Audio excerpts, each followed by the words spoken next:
Secrets of Ancient Yoga of India. Secrets of regenerating subtle energies. Secrets of empowering mind. Secrets of true inner being. Secrets of healthy mind and body.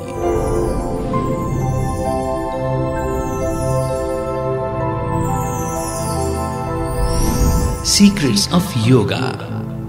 Hello friends, welcome to Secrets of Yoga. Yoga originated in India, an ancient land. As much as India is ancient, so is yoga. Most often we see yoga as a physical activity, as an exercise, but there are so many different aspects that we seldom notice. The sages in India have called yoga a true science. There are so many hidden aspects of yoga that we would want to explore in today's episode. To shed light on these aspects of yoga, we have in the studio today with us Rajyogini Brahmakumaris Sister Usha. She is an acclaimed meditator. She has been a Raj Yoga teacher. She has served in India and countries abroad and taken the light of yoga to the people of the world. Along with her, we have a young heart and a young mind, Chinmay, who is a pilot, who is a yogi for more than 20 years, and he often serves as a life coach. Let us talk to them about these aspects of yoga. Usha Didi, Chinmay, welcome to the show. Thank you, Shanti. When we talk about yoga, many people have many different understandings of this subject. We say that yoga is very old, and yet we see the modern forms of yoga today. As much as there is the physical emphasis of doing exercises and bringing it to your daily regime, there are other aspects of yoga that people do not notice as much. The yogas, there are different types of yogas today. There is different kinds of meditation, and every kind of meditation somewhere is connected to yoga. Yes. But I do not understand what is this connection between meditation and yoga. Is yoga meditation, or meditation is a kind of yoga? And since you have been a Raj Yoga teacher, you have taught people meditation, you would be best equipped with answering this question about, is yoga a meditation, or meditation is yoga? Actually, if we see, meditation and yoga are both very deeply connected with one another. Because meditation, this comes from a Latin word, medere. And medere means to heal thyself from within. So, what do I have to heal myself? That means it is connected to healing of emotions, healing of thoughts, healing at various levels. And this is where yoga also says it is an art, or it is a science of self-disciplining. So when I am able to discipline myself, my senses, when I am able to control my senses and my subtle and physical senses, then only I am able to heal myself from within. So yoga also means that where I am able to connect myself, the physical self, with the inner self. So this connection enables us to heal from within, because the inner self has a great impact on the physical self. So if I am able to heal myself at that level, then I am able to heal myself at the physical level also. But as you said, today, in today's world, yoga, the ancient yoga of India, is just limited to yoga. That is physical exercises and asanas. But Patanjali, who introduced asanas and exercises to the world in form of yoga, he also has mentioned that somewhere this yoga practice or this yoga exercises are also connected with dhyana. And dhyan means meditation. So it is only when I'm able to control my mind, focus my mind, then only I'm able to do my physical exercises also beautifully. If I'm not focused inside, how can I practice physical yoga? It's just then, as a person in today's world, he has so many thoughts running in his mind and he's trying to do exercise, which is not going to help him in any way. This is precisely where I have a question for Chinmay.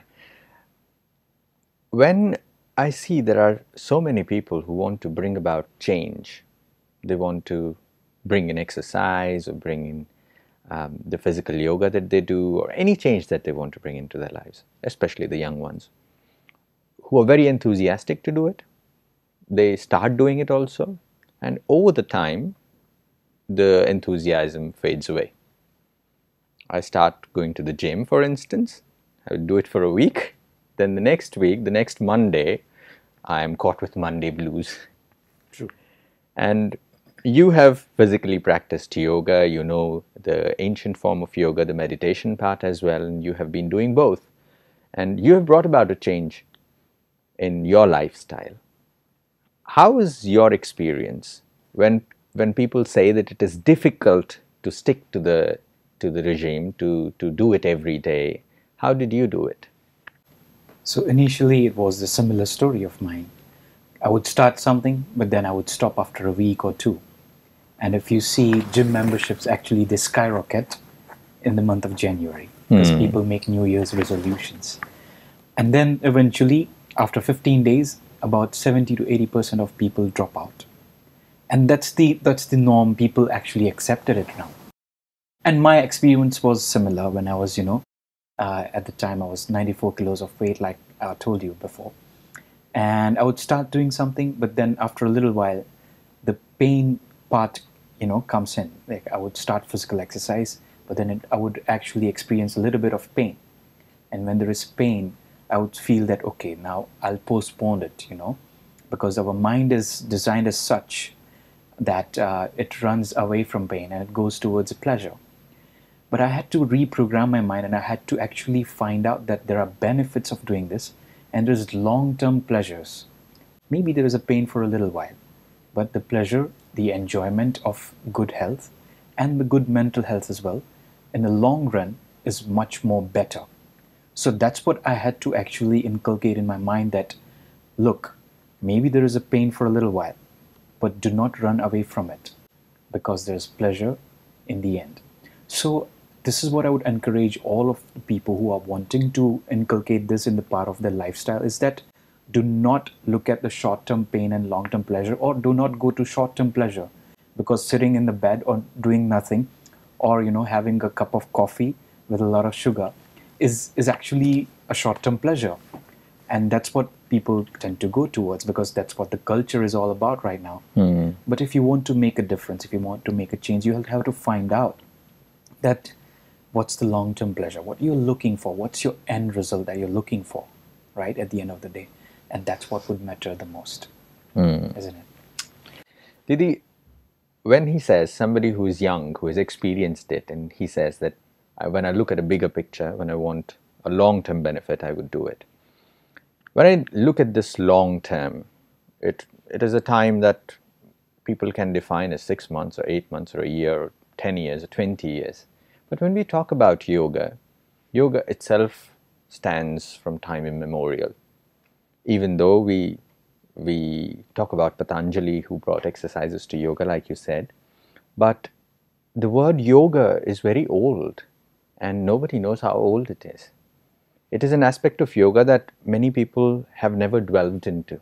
They do not know how deep it is. And yet we know that yoga as a complete science has existed in India. Yes. It has been practiced over centuries and millenniums.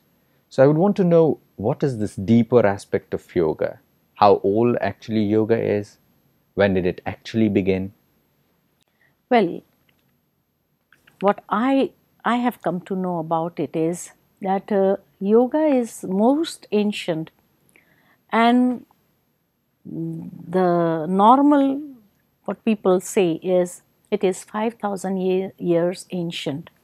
Why? Because in Gita, Srimad Bhagavad Gita, God Himself has taught yoga to Arjuna, and where each and every chapter is yoga.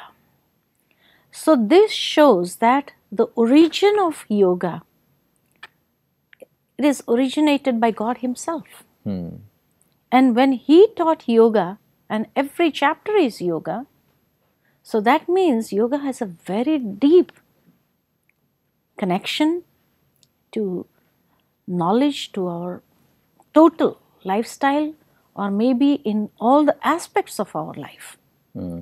Rightfully, when we look at the chapters of Bhagavad Gita, it says Bhakti Yoga, Jnana Yoga, and Karma Yoga, the different forms of yoga. Yes, yes.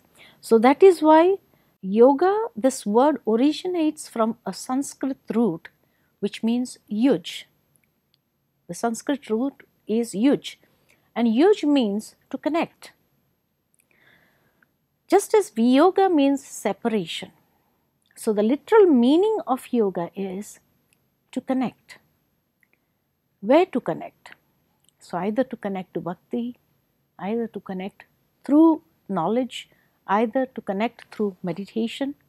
So that is why in Gita, God is talking about the various types of yogas.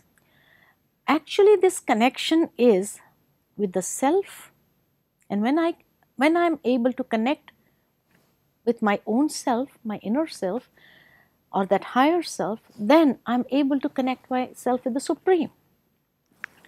Now, in that, he has mentioned about the various ways of connection. So, the first connection that he talks of in the second chapter is Sankhya Yoga. That is the yoga of knowledge, and which tells us that it is only on the basis of true understanding that I am able to connect myself to the Supreme and to my own self also. So, on the basis of knowledge, which knowledge? There are so many branches of knowledge in the world. So, Gita talks about the spiritual knowledge. Yet it is only through spiritual understanding that I am able to have self-realization, I am able to master my senses, and then I am able to focus my mind on the Supreme and connect myself. So that is why in the second chapter he talks about the knowledge of the self. So that through true understanding about who I am, what is my true identity, and stabilizing in that consciousness, then only I am able to connect myself, master my senses, because that becomes the base, self-realization. Then in third chapter and chapter onwards, fourth chapter, then he talks about Karma Yoga. That bringing that connection or focusing in my action also. And there he mentions that a person who has a stable mind and a stable intellect, so where there is equilibrium inside, that is yoga. So yoga means balance. And that is where in the physical world, physical level, people has started balancing on the head, balancing. So bringing the asanas at a physical level, at a gross level, where in Gita he has talked about balance in life, balancing the mind and intellect. That is yoga, where I am able to balance between my karma and my understanding. So bringing that understanding in my practical action, that is the balance I need. What people do, they have a lot of understanding, but they are not able to translate that into their practical action, as you were saying. Seeing the short-term pleasures, so they are not able, they have the understanding that this is going to give me a great benefit, it is going to give me a long-term benefit, but they don't understand. Or they are not able, or maybe somewhere the strength that they need Precisely. to translate that understanding into proper action. And when they are able to do that, that is where it is said, karma when you translate that understanding into karma, then there is efficiency in that karma. Yoga karma sukoshalam. Kaushala. Yes. So that is efficiency that is brought into the karma, when that understanding is brought into karma. So that is the balance. But they started balancing on their head. Well, that may be very good for physical well-being, but balancing on head, but balance in head Is also important. is also important. So what now I have always thought that the physical yoga helps the mind also, because naturally when you're doing a stretching exercise and you're standing, you're supposed to stretch for 10 seconds or maybe 20 seconds, and you're increasing that time. Naturally your mind is focused on your body and you experience a kind of stillness. But on the other way around, I have this realization at this moment that it is the balance from the inside that was the reason which was brought out to the physical aspect. Yes. So what was important was the inner side of yoga, which benefited the outer side. Outer side. And today we, on the other hand, think that the outer side would benefit the inner No. one. Actually, it is inside out approach of life. Balancing from inside, and that will help you in the outside world also. If I am not balanced from inside, every small thing is going to affect me. Every small changes that is taking place around me is going to affect my mind. It is going to affect my body as well. My attitude, my behavior, my perception, everything is going to be affected. True. Chinmay, when you listen to Didi, I think that you recollect with what you have been doing. So true. You've been a meditator along with practicing physical yoga. What has been your experience about being a yogi, being a meditator? So as Didi rightly said that, first of all, it's an inside-out approach. And that's so true. Because firstly, I had to stabilize myself mentally. I had to get rid of that mentality of getting things now, or being in the haste or being in the rush of the day-to-day life. And I had to make myself still. I had to understand myself first in order to even be physically fit, because I have figured out that my thoughts are directly affecting my body. The amount of pain and pleasure that I experience are directly proportional to the quality of thoughts that are in my mind, right? So through the understanding of Raja Yoga, I actually understood that, look, it's a first things first is that I have to stabilize my mind. And once I did that, to get that determination or to get that powerful thought of being physically fit also became easy. To discipline myself on my daily routine, to include the physical exercise as well as meditation in my life became effortless. It actually induced a lot of pleasure in my life, right? Because now I was no longer running towards the things that I wanted, but as a matter of fact, I was letting things to come towards me by being still. And that's what the beautiful effect that I have experienced in my life all the time now. So when you are in the state of being, you allow things to happen, and Absolutely. you see that the doing part does not come in. Absolutely. The being part itself complements to the doing.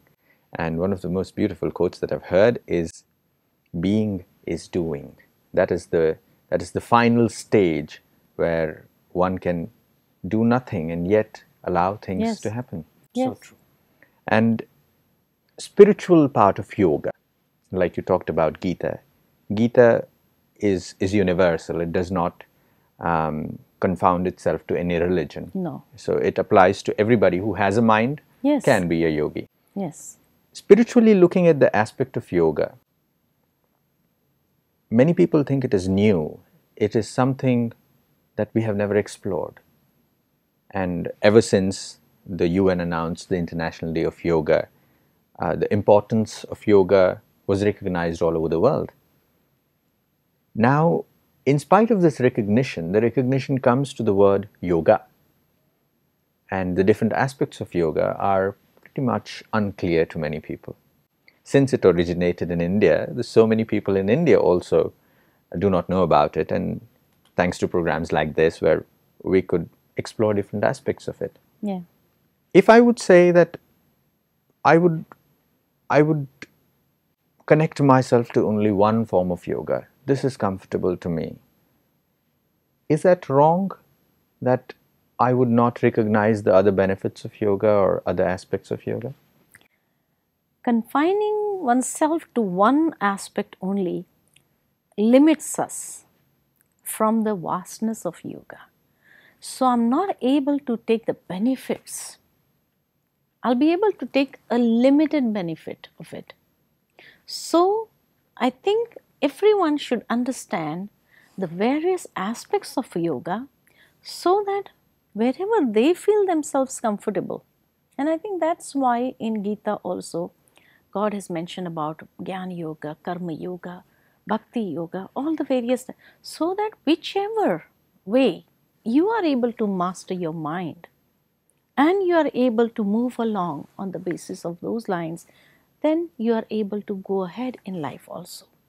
Because a person in today's world has only one aim, and that is to be successful.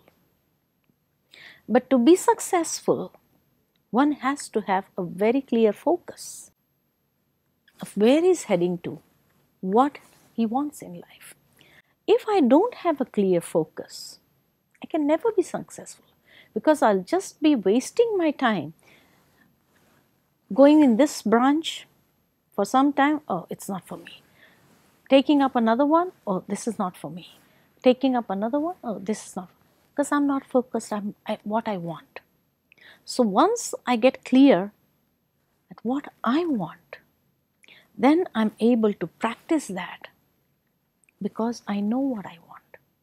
Nonetheless, as much as we have learnt about the other aspect of yoga, we would focus on how yoga could be connected to the physical activity. We would learn few more asanas. We would see what are the other asanas that we could try and do today.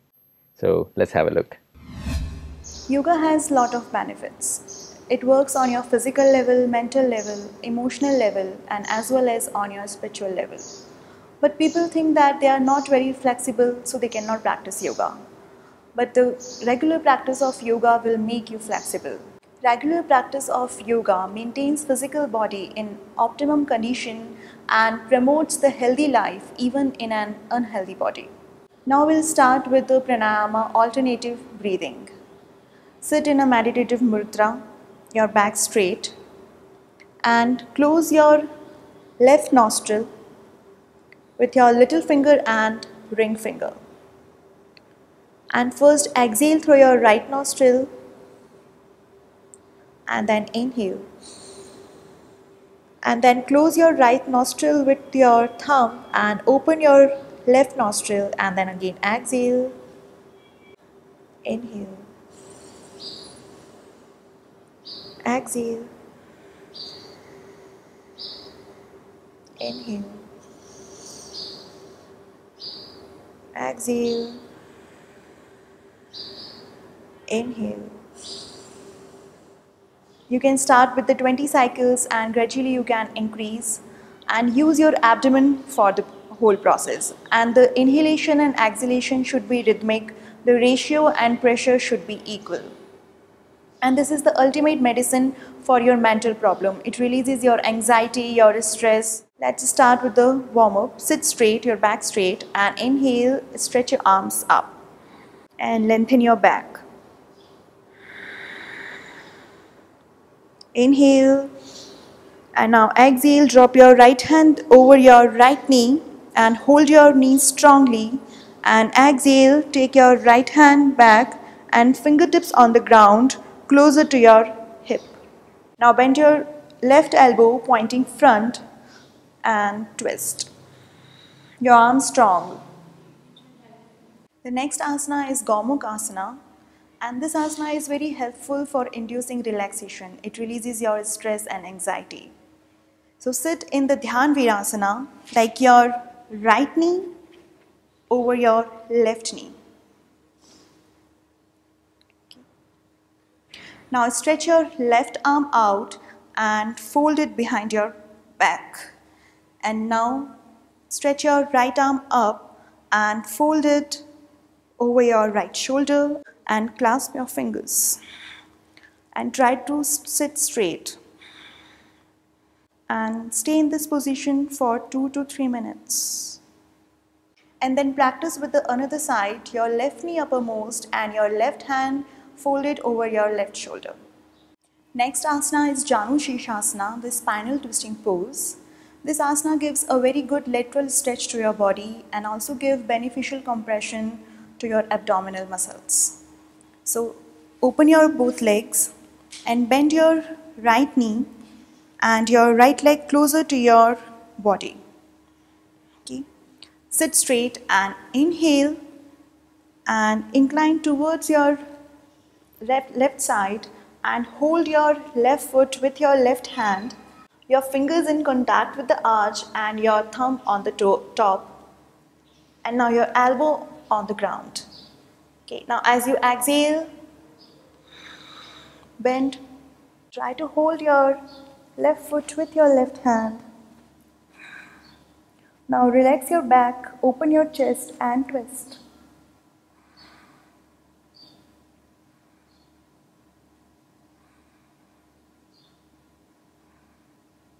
And now release your hands and again lift your right hand over your head and exhale. I think those are not difficult ones to do. I think everybody, if they would want to do, if they could start doing it, slowly we could get there. And one at a time is the way to go. Yes. And today's show, as much as we have learnt about the physical aspect of doing yogasanas, we have learnt the deeper aspects of it, the deeper secrets of yoga, where it is not just for the mind, as much as it is for the body, it is for the entire well-being of the human being. And thank you so much for coming to the show today and sharing your experience and your valuable wisdom with us. And I hope that it benefits our friends who are watching this show, and they would start implementing these benefits in their lives. No matter how small, but all change has to happen with a single step. Thank you so much for coming in today's show. Thank you for being with us. We'll see you again. Till then, take care.